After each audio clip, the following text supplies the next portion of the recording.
Aquell 29 de novembre de 1870 baixava del Serrat del Moro un vent fred i humit. En una casa del poble de Castellterçol naixia un vailet que canviaria el destí d'aquest país, Enric Prat de la Riba. Amb les vivències patriòtiques en la seva adolescència i joventut i empès pel llegat de Nova Planta, el 1906 va escriure La nacionalitat catalana, un llibre on s'obria pas el seu somni. Somni que s'elaborà amb força i amb una mesurada ambició política, fins que el 9 de gener de 1914 es constituïa i s'aprovava l'Estatut de la Mancomunitat, que comportà la unió de les 4 diputacions amb la Diputació de Barcelona al capdavant.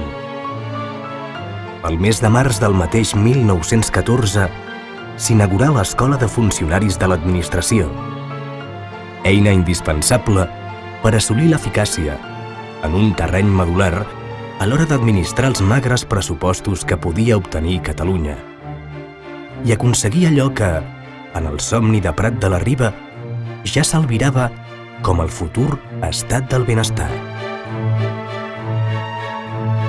Un mes després, fou escollit primer president de la Mancomunitat.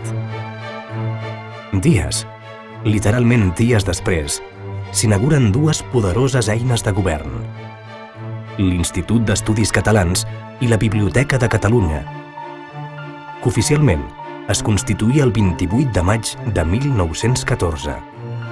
En aquest mateix Palau de la Generalitat, curiosament, a les 10 de la nit. Els dies eren curts per la feina que s'obligava aquell govern, que amb una empenta inaudita inicià accions en tots els fronts polítics i socials en què el deixessin fer. La secreta connexió entre el treball i la riquesa era un concepte ben entenedor per la Mancomunitat, ja que el dia després d'inaugurar la Biblioteca Nacional fou inaugurada solemnement l'Escola Elemental del Treball, pedra angular de la política social de Prat i el govern. Aquesta frisança per crear eines de futur i de construcció nacional contrasta radicalment amb el que passava a Europa aquell 28 de juliol de 1914. S'encetava la Primera Guerra Mundial. Curiosa paradoxa, Catalunya construïa a tort i a dret. Europa destruïa arreu del continent.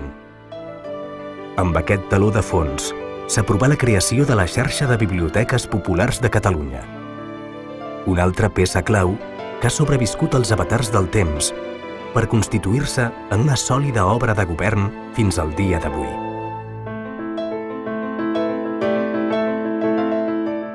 Mesos després, s'iniciaven les classes a l'Escola Superior de Bells Oficis i just abans d'acabar l'any 1915, els nous museus d'art i arqueologia.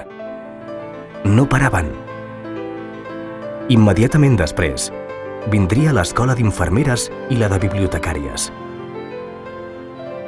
Si bé el secret sembla que fou la personalitat de Prat de la Riba, la seva mort, el 1917, no aturà pas la voluntat de la Mancomunitat de ser capdavantera en tot i escollir Puig i Cadafalch segon president. La inclusió en la tasca de construir el país a partir de qualsevol de les tendències polítiques, humanes i professionals és un llegat de la saviesa i una lliçó per no oblidar mai.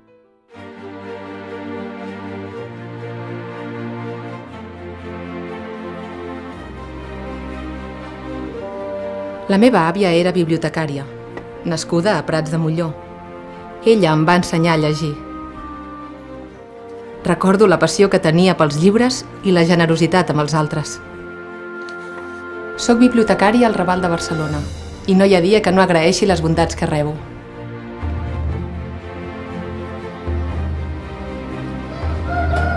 Vaig estudiar la carrera amb ganes, a l'Escola d'Agricultura.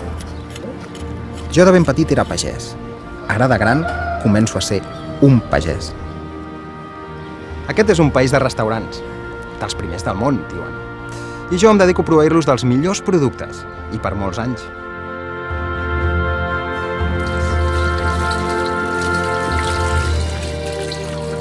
No m'hauria imaginat mai que podria ser tan feliç ajudant els altres. Dificultats? Moltes. Força? Tota la que calgui. Acompanyar els altres en la lluita per la seva vida dona sentit a la meva.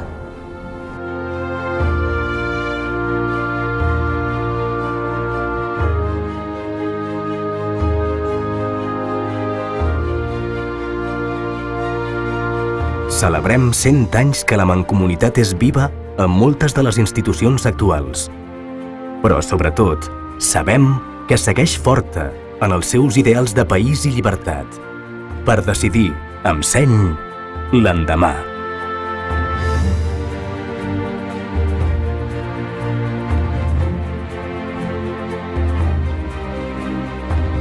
La Mancomunitat clou un període i n'obre un altre. Cloem el període que comença amb la caiguda de Barcelona, amb el decret de nova planta, i n'iniciem un altre, que és el demà.